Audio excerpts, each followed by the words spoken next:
दोस्तों, जब भी हम यूएसए के मैप को देखते हैं तो हमारा ध्यान सिर्फ इस हिस्से पर जाता है, लेकिन हमारा ध्यान यूएसए के सबसे बड़े राज्य पर तो जाता ही नहीं है। अलास्का यूएसए का सबसे बड़ा राज्य है और सबसे इंटरेस्टिंग बात यह है कि इतिहास में कभी भी अलास्का यूएसए का पार्ट था ही नहीं।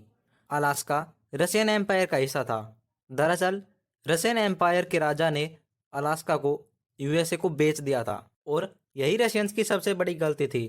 ये गलती रशियंस को आज तक चुभती है। 2014 में व्लादिमीर पुतिन से जब ये सवाल पूछा गया कि आप यूएसए पर अटैक करके अलास्का को वापस क्यों नहीं ले लेते, तब व्लादिमीर पुतिन ने इस सवाल को टालते हुए जवाब दिया कि हम इस बर्फ के टुकड़े का करेंगे क्या। जबकि हर कोई जानता है कि आज भी रशियंस अपनी इस गलती पर कितना पछताते हैं। तो आज की हमारी इस वीडियो में हम यही जानेंगे कि ऐसा क्या हुआ कि रशियन एम्पायर को अपने एक स्टेट अलास्का को यूएसए को बेचना पड़ गया। ये बात है सन 1700 के आसपास की। तब रशियंस को कोई आइडिया तक नहीं था कि इस दिशा में कोई ज़मीन भी है या नहीं। बस उन्हें कुछ एक्सप्लोरर से सूचना मिली थी कि इस तरफ कोई बहुत बड़ा ज़मीन का हिस्सा हो सकता है। तब 1741 में तसार पीटर द ग्रेट, जिसके नाम पर आज रशिया में एक बहुत बड़ा शहर सेंट पीटर्सबर्ग भी है, तब तसार पीटर ने रशियन नेवी के एक बड़े ऑफिसर विटस बेरिंग को ऑर्डर दिया कि वो जाकर पता लगाए कि वहाँ पर कोई ज़मीन है भी या नहीं, और ज़मीन है भी तो वहाँ पर कितना बड़ा एरिया है जहाँ से हम बिजनेस कर सकते हैं।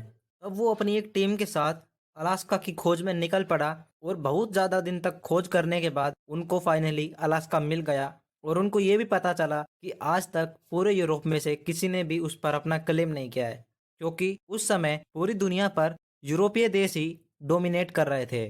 तब रशियंस ने अपने लोगों को अलास्का में भेजना शुरू कर दिया और वहां पर बसाना शुरू कर दिया। हालांकि इनके पास ऑलरेडी रशियन एम्पायर इतना बड़ा देश था, फिर भी इनको उससे कोई खुशी नहीं है और वो अलास्का में बसने चले गए। और रशियंस को अलास्का से बहुत ज़्यादा उम्मीदें भी थी। वो सोचते थे कि हमें यहाँ पर बहुत सारे रिसोर्सेज भी मिलेंगे, और उनको ये तो पूरी उम्मीद थी कि वहाँ पर हमें सी ओटर्स मिलेंगे। सी ओटर्स एक जानवर होता है जिनसे गर्म कपड़े बनाकर रशियंस लोग सर्दी से बचने के लिए उन्हें पहनते थे, क्योंकि रशिया में जितने भी सी ओटर्स थे उन सबको रशियंस ने मार दिया था और उनसे कपड़े बनाकर उनका यूज कर चुके थे। और ये वो समय था कि जब पूरा Europe, American continent, south America और नॉर्थ अमेरिका दोनों पर पूरी तरह से उसको कब्जाने में लगा हुआ था।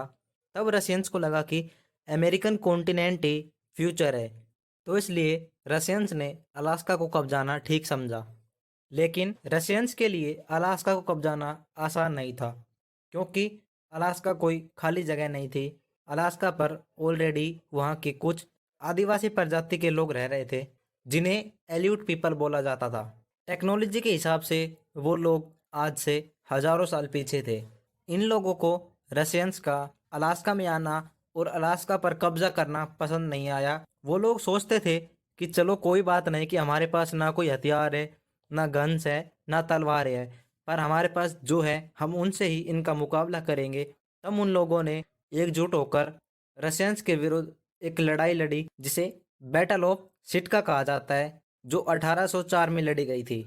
इन लोगों ने रशियंस को काफ़ी नुकसान भी पहुंचाया, लेकिन रशिया के पास बहुत मॉडर्न हथियार थे और काफ़ी अच्छी टेक्नोलॉजी भी थी, तो इसलिए रशियंस से वो नहीं जीत पाए। रशियंस ने पूरे अलास्का पर अपना कब्जा कर लिया। जिस तरह से ब्रिटिशर्स ने इंडिया पर कब्जा करने के बाद ब्रिटिश ईस्ट इंडिया कंपनी बनाई थी, उसी प्रकार रशियंस ने अलास्का पर कब्जा करने के बाद एक कंपनी बनाई जिसका नाम था रशियन अमेरिकन कंपनी। और रशियन एम्पायर ने इस कंपनी को पूरे अलास्का के व्यापार के देख रेख की जिम्मेदारी सौंप दी। और इस कंपनी की जितनी भी कमाई होती थी वो सारा पैसा रशियन एम्पायर के खजाने में चला जाता था। और सन 1800 के आते आते रशियन एम्पायर का पूरे अलास्का पर कब्जा हो चुका था। हालांकि रशियन एम्पायर का पूरे अलास्का पर कब्जा तो हो चुका था, पर वो कभी भी उसके रिसोर्सेज का पूरे तरीके से फ़ायदा नहीं उठा पाए, क्योंकि रशियन एम्पायर की ज़्यादातर पॉपुलेशन इस एरिया में रहती थी।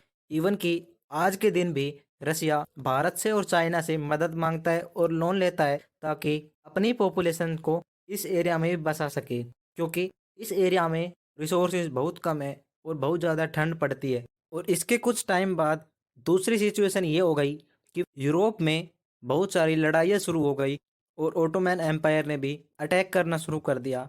तब उस समय की रशियन सरकार ने सारा ध्यान यूरोप पर डाल दिया और जितना भी पैसा था वो सब वहीं पर खर्च करने लग गए। तो इस वजह से उनको अलास्का में कुछ नया एक्सप्लोर करने के लिए टाइम नहीं मिला और उनको धीरे धीरे आगे आते आते एक डर और सताने लग गया, क्योंकि रशियन एम्पायर की जितनी भी ज़्यादातर सेना थी वो इस इलाके में थी।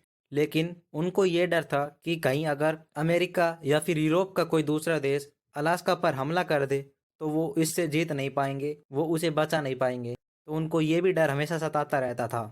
उस समय यूएसए में सिविल वॉर चल रहा था और उनको लगता था कि जब सिविल वॉर ख़त्म हो जाएगा तब क्या पता अमेरिका अलास्का पर अटैक करके उसे कब्जा ले। तो इस सिचुएशन से निपटने के लिए उस समय रशियन एम्पायर के बहुत सारे मिनिस्टर्स के दिमाग में ये बात आई कि क्यों ना हम अलास्का को यूएसए को ही बेच दें। लेकिन यहाँ पर इंटरेस्टिंग बात यह भी होती है कि अलास्का को यूएसए को ही क्यों बेचना था, जबकि अलास्का कनाडा से बिल्कुल नज़दीक था। तो कनाडा को क्यों नहीं बेचना था? तो इसका कारण यह है कि क्योंकि उस समय कनाडा अस्तित्व में था ही नहीं। उस समय कनाडा पर ब्रिटिशर्स का राज था। जिस तरह से भारत में ब्रिटिशर्स का राज था तब उस समय कनाडा पर भी ब्रिटिशर राज करते थे। और उस समय अमेरिका और रूस के बीच इतनी कोई दुश्मनी थी नहीं, बल्कि उस समय यूनाइटेड किंगडम और रशियन एम्पायर एक दूसरे के कट्टर दुश्मन थे। तो इसलिए वो कभी भी अलास्का को अपने दुश्मन को नहीं बेचना चाहते थे और ना ही यूनाइटेड किंगडम रशियन एम्पायर से कोई डील करना चाहता था।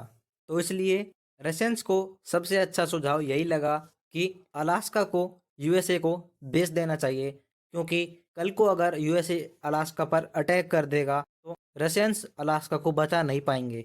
और अगर उन्होंने अलास्का को खो दिया तो पूरी दुनिया में रशियन एम्पायर की इमेज बहुत गिर जाएगी और सब सोचेंगे कि रशियन एम्पायर को अमेरिका ने हरा दिया।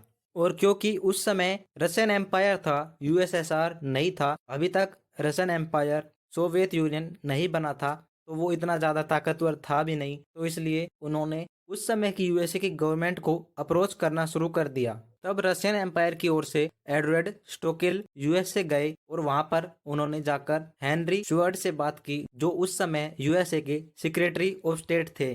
और उस समय यूएसए भी अलास्का को खरीदना चाहता था। अब 11 मार्च 1867 को अलास्का को बेचने की बातें शुरू हुई और बहुत ही जल्द 29 मार्च 1867 को सारी डील साइन हो चुकी थी और रशियन एम्पायर ने उस समय के 7.2 मिलियन डॉलर्स में अलास्का को यूएसए को बेच दिया। इसका मतलब है कि अलास्का की जमीन की कीमत उस समय 2 सेंट पर एकर्स के हिसाब से यूएसए को बेची गई थी। तो अब बात यह निकल कर आती है कि अमेरिका ने अलास्का को क्यों खरीद लिया? क्या उनको कुछ पता था कि अलास्का में बहुत कुछ दबा हुआ है? तो इसका आंसर है नहीं, उनको कुछ नहीं पता था। उनके लिए यह एक जुए की तरह था कि उनको यहाँ पर कुछ मिल भी सकता है और नहीं भी। तब यूएसए की जनता ने सरकार की आलोचना करते हुए कहा था कि सरकार ने ये क्या बर्फ का टुकड़ा खरीद लिया है। लेकिन तब सेक्रेटरी ऑफ स्टेट्स ने कहा था कि आगे चलकर हमें लॉन्ग टाइम पीरियड में ये खरीद कर बहुत फ़ायदा ही होने वाला है। और आगे आगे जैसे चलकर खोज करने की तकनीक भी बढ़ती गई, वैसे वैसे अमेरिका ने अलास्का में बहुत सारा सोना भी खोजा और इसके साथ साथ अलास्का में उनको बहुत सारा पेट्रोलियम भी मिला। अगर आज के समय के हिसाब से हम अलास्का की इम्पोर्टेंस यूएसए के लिए देखें तो आज एक बहुत बड़ी इंडस्ट्रीज अलास्का के अंदर है और अलास्का से ही यूएसए का 25% ऑयल प्रोडक्शन होता है और यूएसए को जो 50% सी फूड मिलता है वो भी अलास्का से ही मिलता है।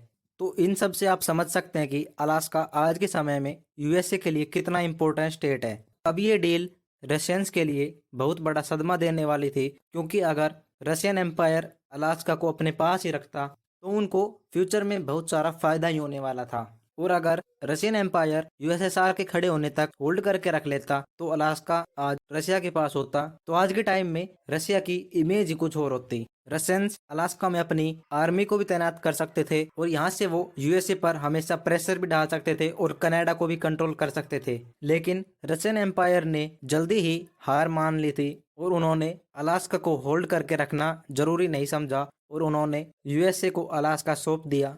और यही उनकी सबसे बड़ी गलती थी। अलास्का के जो वहाँ के मूल निवासी थे उनको 1867 में अलास्का के साथ ही यूएसए को बेच दिया गया था। लेकिन यूएसए उनको कभी भी अपना सिटीजन नहीं मानती थी, यूएसए ने 1924 में उन लोगों को अपनी सिटीजनशिप दी थी, लेकिन तब तक यूएसए उनको इंसान ही नहीं मानती थी। लेकिन जो रशियंस अलास्का में रहते थे, उनको यूएसए ने सिटीजनशिप दे दी थी, क्योंकि वो दिखने में वाइट थे। तो ये भेदभाव भी अमेरिका ने उस समय किया था। और अमेरिका दूसरों को भेदभाव के ऊपर ज्ञान देता रहता है, पर कभी भी अपने अंदर झांक कर नहीं देखता है। तो दोस्तों, ये थी कहानी कि किस तरह से रशियंस ने एक सोने के बक्से को कूड़े का बक्सा समझकर उसे लात मार दी थी, और बाद में अपने इस कदम से बहुत पछताए थे। अगर आप सभी को वीडियो पसंद आई हो तो वीडियो को लाइक करना और हमारे चैनल को सब्सक्राइब करना। Thanks for watching this video.